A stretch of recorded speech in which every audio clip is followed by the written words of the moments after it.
Hello, welcome back to Go Natural English. This week, we are continuing to talk about conversation skills. This is for you if you would like to have better conversations, to control your conversations better, to make better connections with people, and just improve your overall experience when you're having conversations. So last week we talked about conversation killers, how to avoid them, how to improve your conversations.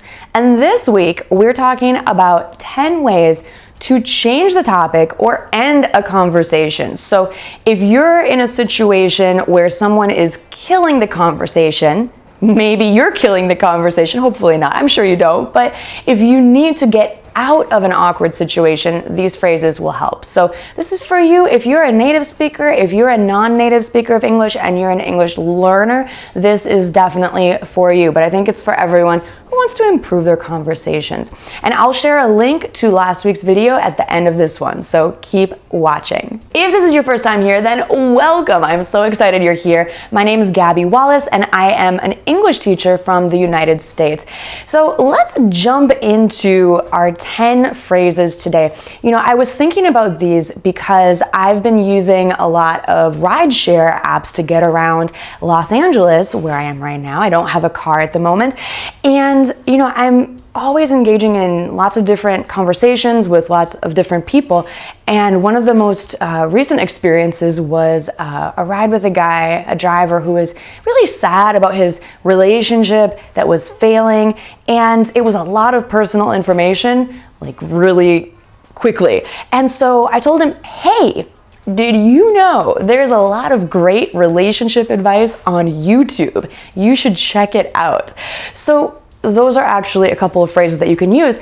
I'm going to introduce the list of 10, but I want you to know that you can mix and match these. You could use a few of them together. It's up to you. And please, if you think of more phrases that would help us to change the topic or end a conversation in a smooth and polite way, please tell us in the comments. We can help each other out here.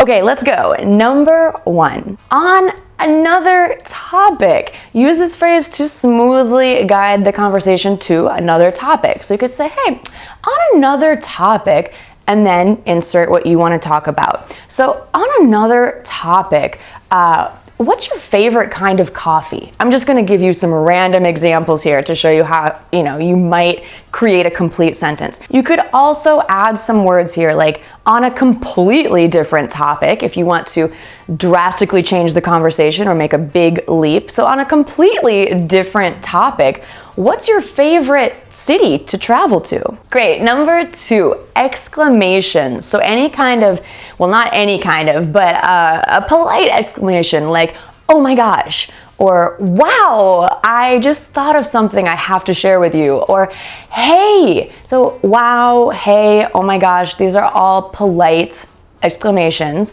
that you can use to enter a conversation and change the topic. So it seems like you just thought of something when you use an exclamation, like, wow, I just thought of something. And you can use that to introduce a new idea. Number 3, I'm gonna give you a 2-for-1 here. Let me ask you something. And then of course you would ask a question. So let me ask you something. What's your favorite kind of coffee? Or how do you take your coffee? Or alternatively, let me tell you something. So this is a great introduction to really anything you want to say. Actually, I was talking with one of my best, oldest friends just yesterday, and he used this phrase a lot, and I thought it was really smooth. He's actually a non-native English speaker, and I was taking notes from him on how to improve my English, so thank you, Adam. So he said several times, let me tell you something. And I love this phrase because it just sounds cool, and then you can say anything you want after that. So let me tell you something. Music from the 80s is the best. Number 4, this is also a 2-for-1. So if you want to introduce maybe talking about a movie or something happening in current events, you could say, have you seen Spider-Man? I actually haven't yet. I still need to see it. I definitely want to. Or have you heard of? So this is a little more general. So maybe I want to talk about the city I'm from. You know, have you heard of Minneapolis, or do you know of Minneapolis? So actually that was a 3-for-1, 3 phrases in one there, but those are all great ways to introduce a new idea. Number 5, did you know? So in my first example, you know, did you know there's a lot of great relationship advice on YouTube? Did you know is just a great way to introduce some fact or, you know, information or something that you think is interesting. Number 6, a great way to make a big leap. This is off topic, but have you ever been apple picking? It's a great activity to do in the fall in the United States. I've done it when I was a kid. Anyway, you can alter the sentence a little bit and say, you know, this is completely off topic, or this is really random and off topic, but do you like apples? So you can use these phrases in a few different ways. Now, 7, 8, 9, and 10 are all about ending a conversation and moving on to talk to somebody else. So number 7, one of my favorites, I've got to run, or I have to run, but normally people say I've got to run. So we don't say I have got to run.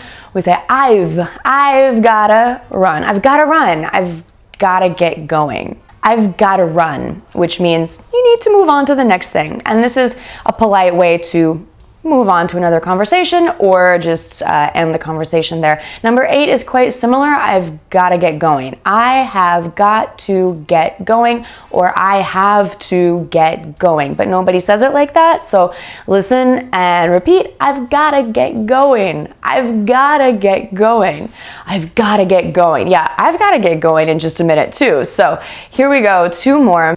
Number 9, it was nice meeting you. So you can use this if you've just met the person for the first time, or if you had a meeting where you met someone that you already knew, you already met them before, and this is maybe your 2nd, 3rd, 4th meeting with them, then you should say, it was nice meeting with you.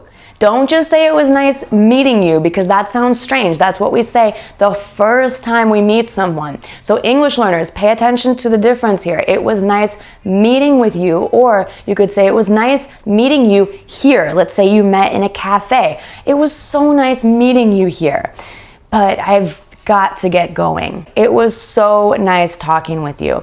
That is always a nice phrase to end a conversation. Now, let's say that you are ending the conversation, but you really like the person. You want to stay in touch. How do you stay connected with someone? How do you build that relationship? How do you follow up? How do you make sure that this isn't the last time you talk to this amazing person that you met? Well, in next week's video, we're going to talk about 10 phrases that you can use to stay connected with people, to follow up with them, and to meet with them again. So this will help you to build stronger connections, better relationships, more friendships. So I'm really excited for next week, Wednesday, 10 a.m. Eastern Standard Time. I will see you there. Now, what should you watch right now next? First, you should check out last week's video about conversation killers right up there. And then I actually have another video that I made a few years ago about how to politely ask for something, which I think you'll find interesting if you want to have really polite English. You can watch that right over here. All right, thank you so much. Make sure to subscribe so that you don't miss next week's episode. All right, bye for now. Mwah.